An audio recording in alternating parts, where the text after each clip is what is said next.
जय जिनेंद्र। हम प्रभु के दर्शन के लिए मंदिर तो रोज जाते हैं, पर मंदिर जाने से हमें क्या फल मिलता है हम आज यह जानते हैं। मात्र भगवान के दर्शन के लिए शुभ विचार करने से एक उपवास का फल मिलता है। नहाने धोने आदि रूप आरंभ करने पर 3 उपवास का फल मिलता है। घर से मंदिर के लिए चल देने पर 4 उपवास का फल मिलता है। थोड़ी दूर चल जाने पर 5 उपवास का फल मिलता है। आधा रास्ता तय हो जाने पर 15 उपवास का फल मिलता है।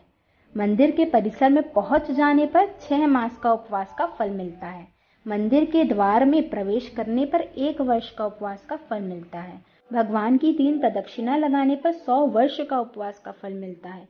जिनेंद्र भगवान के मुख कमल का दर्शन करने पर 1000 वर्ष का उपवास, और जब हम भाव पूर्वक स्तुति करते हैं तो अनंत अनंत उपवासों का फल प्राप्त होता है। इसका मतलब यही है कि जिनेंद्र भगवान की भक्ति से बढ़कर संसार में कोई वस्तु नहीं है।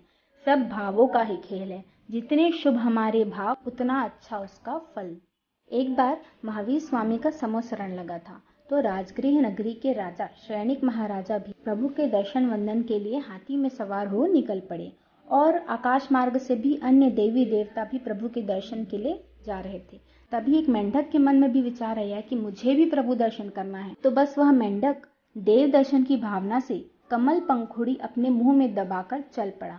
जाते जाते मार्ग में राजा शैनिक के हाथी के पैर से वह दबकर मर गया। पर लेकिन जब उसका अंतिम क्षण था, तब उसके मन में सिर्फ देव दर्शन की ही भावना थी, इसलिए वह मरकर तुरंत ही देव हुआ।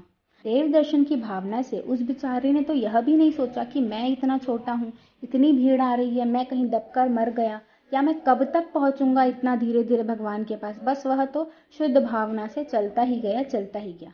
और जैसे ही वह स्वर्ग में देव रूप में उत्पन्न हुआ, तभी उसे ज्ञात हो गया कि देव दर्शन की भावना के फलस्वरूप ही मैं आज यहाँ देव बना हूँ। तुरंत ही वह वहां से महावीर स्वामी के समोसरण में आ पहुंचे। और आश्चर्य की बात यह है, राजा शैनिक के पहुंचने के पहले ही वह समोसरण में पहुंच गए। समोसरण में राजा शैनिक ने देखा कि यह देव कौन है, इसे तो हमने पहले कभी नहीं देखा, जिसके मुकुट पे एक मेंढक का चिन्ह बना हुआ है। तो उन्होंने प्रभु से प्रश्न किया कि यह देव कौन है। तो प्रभु के गंधर्व ने उत्तर दिया, जब आप अभी प्रभु दर्शन के लिए आ रहे थे, तब आपके हाथी के पैर के नीचे दबकर एक मेंढक मर गया। वह प्रभु दर्शन की भावना भा रहा था कि मुझे प्रभु के पास जाना है, दर्शन करना है। उसी भावना से मरकर वह देव गति में उत्पन्न हुआ और तुरंत ही यहाँ आ पहुंचा। यह तो सिर्फ प्रभु दर्शन का ही प्रभाव है।